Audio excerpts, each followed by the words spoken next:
So you're thinking about moving to Michigan, you've probably heard all about the Great Lakes, the affordable homes, and friendly Midwestern vibes. But here's the part that the glossy brochures and most real estate agents don't tell you. The quirks, the costs, and the headaches that come with life in the Mitten State. I highly suggest you watch this all the way through before you decide if Michigan is the right place for you. Let's get to it. Don't get me wrong, Michigan is a great place to live, otherwise I wouldn't be here if it wasn't. But I'm here to give you the whole truth, not just the sunshine and rainbows version. Michigan looks affordable at first glance, and over the years I have preached it because it truly was, and it's starting not to be. Our median home price sits around $270,000, which is way lower than the coast, and sounds good, right? But once you peel back the millions and millions and millions of layers, the hidden costs can add up fast. Take property taxes, for example. Michigan averages about a 1.35% tax rate, while some sources will say as high as an average of 1.64% of a home's value, making it one of the highest in the nation. That means a $300K home comes with about $4,800 a year in taxes, or with that lower percentage, $4,050. And depending on what city, township, village you're in, it can be thousands of dollars more. That's why it's important to plan, and I will link and lay out a ton of resources in the description to help you with just that.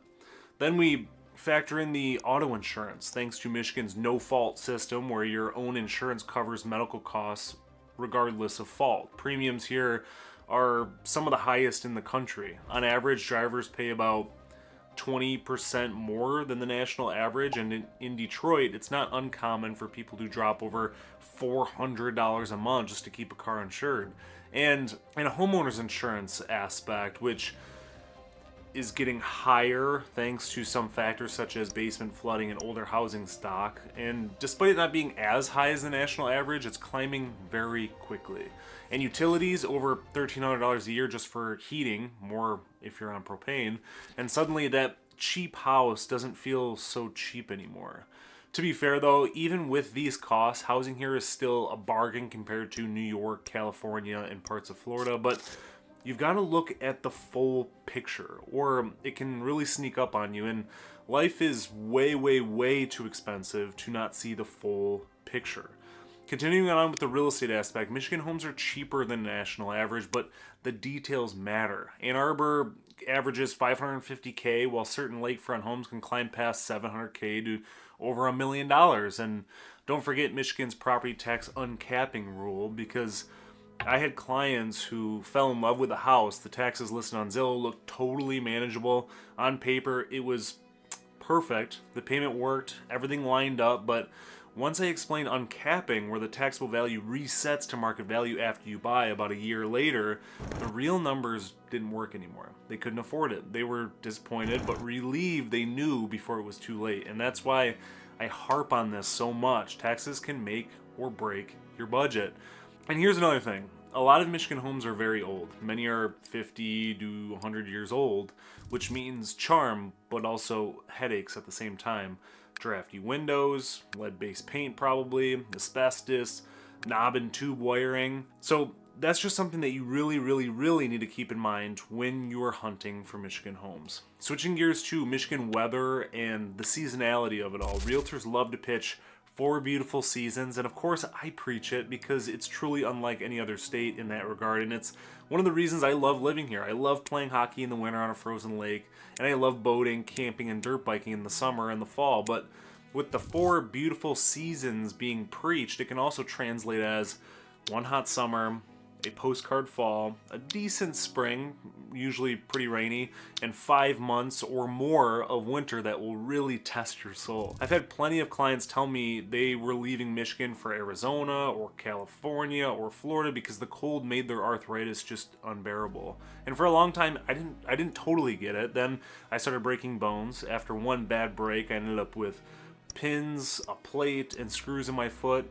Don't dirt bike without riding boots, kids. And when the temps drop into the single digits or negative with the wind chill, that foot aches like it's got its own Doppler radar. Cold weather really does get to your bones. I finally understand that, and exactly what my clients were talking about. Snow here ranges from 3-ish feet a year in Detroit to 80 plus inches in northern Michigan to 25 feet in the Upper Peninsula, depending on where you're at. And then you add in the cloudiest skies in the U.S., only 65 to 75 really true sunny days a year, and it's no surprise that about 1 in 5 Michiganders struggle with seasonal depression. Especially if you're someone who doesn't like winter, then you tack on the moody gray with it, it can be really depressing. But here's the balance to that. When summer hits, it's glorious. Beaches, boating, bonfires, festivals. You appreciate every single ounce of it after enduring months of gray. But the question I have for you, are you someone who can tough it out during the winter? Or is this just a no-go altogether for you? Throw your thoughts in the comments below. On another note, you may have heard or seen on other videos of mine where I talk about how Michigan is slower paced. It's not New York where you'd come here for an acting opportunity. It's not California where you'd be a social media influencer. People are more laid back and it's a slower paced type of living. And of course, this has its pros and cons depending on who you are, but I came across a podcast or article, I can't remember exactly what it was, about emotional regulation and how your atmosphere plays a huge role in it. It talked about those faster paced ways of life and described people as agitated, chip on the shoulder, quick to honk, yelling type, always on E with their gas tanks. Whereas in slower paced areas, the atmosphere creates fewer daily emotional landmines, lower cost of living, shorter commutes, fewer constant social comparisons. That doesn't mean life is easy, but the overall stress is lower. Less overstimulation gives people more mental space to regulate themselves, breathe, think, respond instead of react. The atmosphere feels calmer, friendlier, and more grounded because people aren't constantly running on empty, which is one of the reasons I love Michigan. But some days I juggle, darn, I wish it was a little bit faster, but all in all, slower is better for between the ears for me. But while Michigan summers are fantastic, they come with some trade-offs too. Mosquitoes so thick they could be considered our unofficial state bird. Ticks are creeping up in northern woods, or honestly, even in Metro Detroit. I actually got one when I was showing a client a piece of land, and probably should have tucked the pants into the boots, maybe. I don't know. There's the allergies from ragweed and pollen that you'll be sneezing all summer and taking Zyrtec like a daily multivitamin. And then there's the ice-cold lakes. Beautiful, yes, in pictures, picture perfect, but Lake Michigan and Lake Superior stay frigid even in July. That refreshing swim feels more like a polar plunge, and although that's actually good for you to do, not everyone wants to freeze and thaw like Michigan seasonality going in and out of the lakes. Moving along to income, Michigan's median household income is about $69,000, below the US average of $80K and some change, so taxes and insurance hit harder here. Our schools are hit or miss too. There are excellent districts, excellent districts, but statewide Michigan often ranks in the middle nationally at 44th, and you'll find out real quick if less than $500,000 gets you a mansion, chances are there's some factors that aren't desirable for people, and that's where seeing the full picture is crucial. For example, you might be able to get a 3,000 square foot home for $350 to $400K, but if the schools are a D-, the resale value just most likely won't be there. But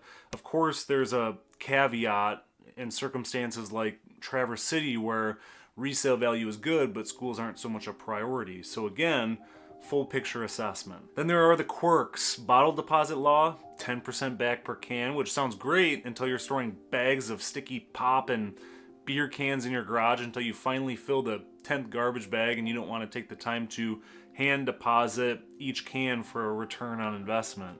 Alcohol sales, yes, you can buy liquor in grocery stores and gas stations, a perk many states don't allow if that's something you care about. Vacation culture, having a cottage up north is basically a Michigan rite of passage. Don't plan big events during deer hunting season though, because people will disappear in the woods. And if for some reason you are out there during that time, wear orange, even if it doesn't go with your eyes, it'll save your life.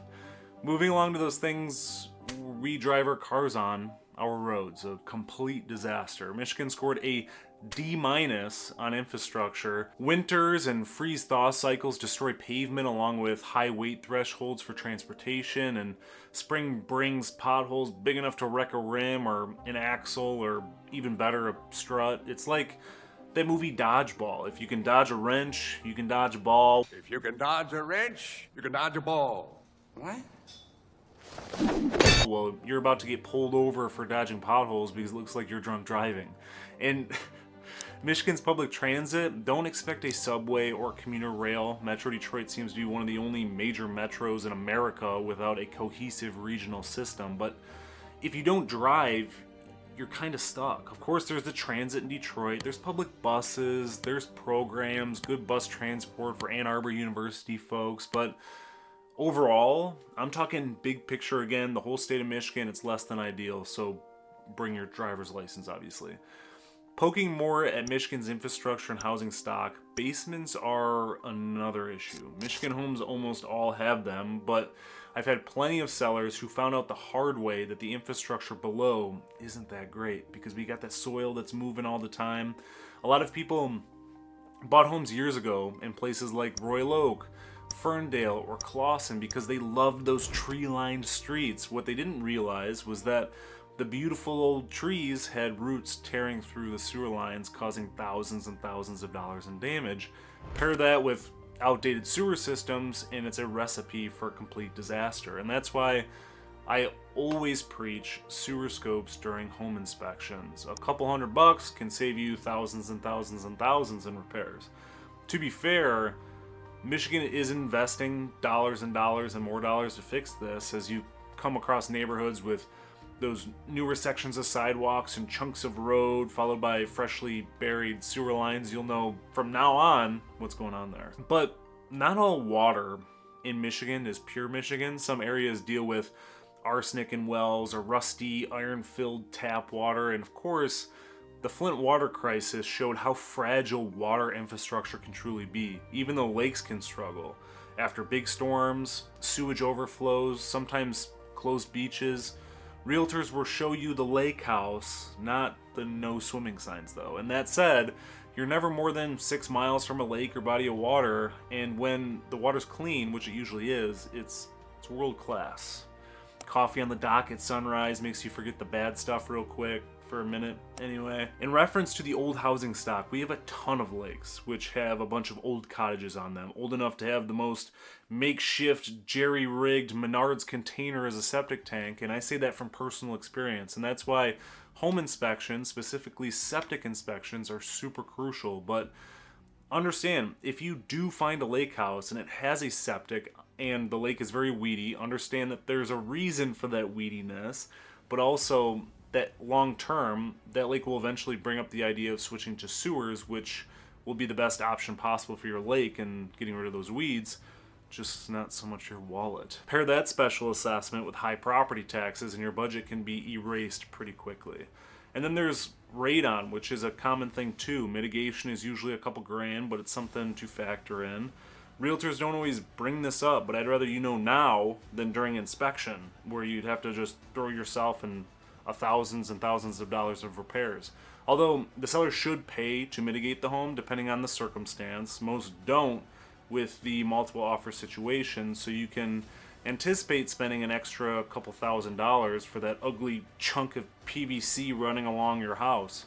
Not pretty, but it creates safety, and that's very important. Living in Michigan can be amazing. Summers on the lake, small town friendliness, housing that doesn't require a Silicon Valley salary, but it's also full of quirks and cons. High taxes and insurance, heating bills that sting a whole lot, winters that test your patience and your joints too, infrastructure that's still playing catch up, homes that come with previously backed up sump pumps, radon mitigation, and sometimes rusty tap water. Then we got the bugs, the allergies, and lakes that double as ice baths. But here's the balance. Every state has trade-offs. Michigan just puts them all out on the table. And for a lot of people, it's worth it. 4 true seasons, endless outdoor recreation, strong community pride, and a cost of living that makes homeownership possible, depending on where you go, of course. You're never far from a lake, Fall colors here look like a Bob Ross painting, and when you survive your first Michigan winter, you'll wear it like a badge of honor. A pure Michigan ad might not show you the potholes or mosquitoes, but it also doesn't show you the bonfires on the beach, the cider mills in the fall, or the roar of a crowd when the Lions actually win a game. So does this list of things realtors don't tell you about moving to Michigan push you away or make you want to grab a hold of it harder? Drop your thoughts in the comments below. And listen, I'm not here to convince you one way or another. I pride myself in giving you the real story so you can make the best decision for you. If after all this you're still thinking, yeah, I could see myself in Michigan, I'd love to help. If you hate the idea of it and could never do it, then perfect. You saved yourself time and money by watching this video.